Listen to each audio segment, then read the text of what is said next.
And I want to tell you, when I look at you, this is why I get emotional. I'm sorry, you're a person that is so much more than your race and gender. You're a Christian, you're a mom, you're an intellect, you love books. But for me, I'm sorry, it's hard for me not to look at you and not see my mom, not to see my cousins, one of them who had to come here and sit behind you. She had to have your back. I see my ancestors and yours. Nobody's going to steal the joy of that woman in the street or the calls that I'm getting or the texts. Nobody's going to steal that joy. You have earned this spot. You are worthy. You are a great American. All right, well, that doesn't make you get a little misty-eyed. You're probably dead inside. That was Senator Cory Booker to Ketanji Brown Jackson after a pretty grueling day 3 of the hearings, and in which Republicans threw all kinds of names at her, questioning her about when a fetus is viable, what is a woman, whether she loves pedophiles and pedophilia, things like that of that nature. And then you had Cory Booker's sort of statement at that moment. David, I wanted to go to you. What were your thoughts on that? I mean, my thoughts was this was a total political play by the Republicans. I think it was a bad one. First of all, the focus of these hearings needs to be on her qualifications, her legal writings, her legal views. Does she have the judicial temperament? That's fine. But to ask about critical race theory and 1 to 100, where are you religiously, and things that absolutely have nothing to do with being a judge is ridiculous. And to me, it just seemed like the Republicans were somehow trying to signal to their ultra-white conservative base, oh yeah, we're gonna stand up to an African-American woman because we don't like African-American women. And this whole argument also that somehow she is soft on crime because of her rulings and her sentences related to pedophiles and whatnot, even though it's in alignment with all other federal judges.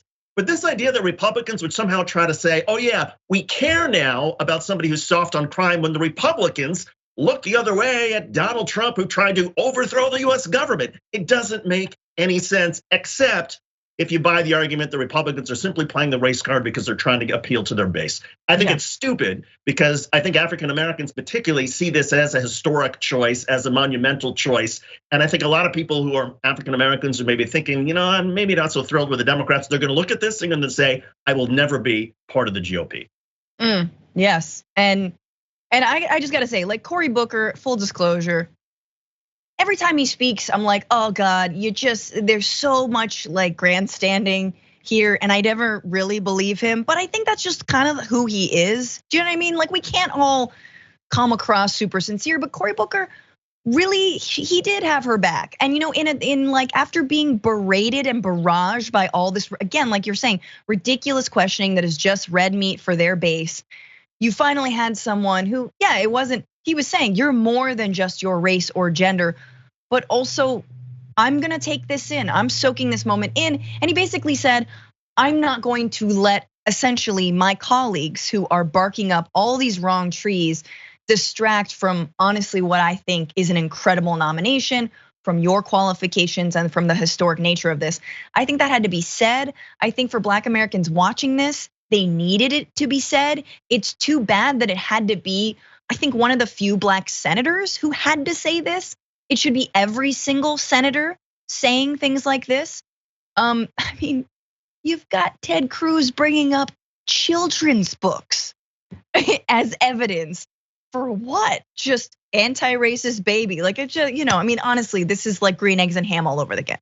And it is so great that you're bringing up Cory Booker, because I agree. I mean, I felt like the hearing needed somebody to remind everybody watching, this is such a historic, monumental, important moment for our country, an important moment for our judiciary and for the Supreme Court. And I felt like Cory Booker, even if he's a bit over the top, he brought it back there, and he said, and he reminded everybody what the stakes are and how far our country has come with this election. And I think it also puts some of the nonsense in the Republicans in perspective. One thing about Republicans being allotted extra time, what's also strange about this is, for people who've watched previous Judiciary Committee hearings, they're usually pretty deferential in terms of senators with one another. If the senator wants an extra 5 or 10 minutes, there's a certain level of collegiality that exists, particularly on the Senate Judiciary Committee. And it's, in some ways, I guess it's refreshing to see that they're not enforcing the time limits. But on the other hand, to see that collegiality smeared by such bizarre racist tropes, and the way that some of these Republicans abused their opportunity here, I think sort of makes me overall just lose hope, even now in the collegiality that may have existed in the US Senate. Well, Dianne Feinstein still could give Lindsey Graham a big ol' hug. So David, we'll be waiting and watching.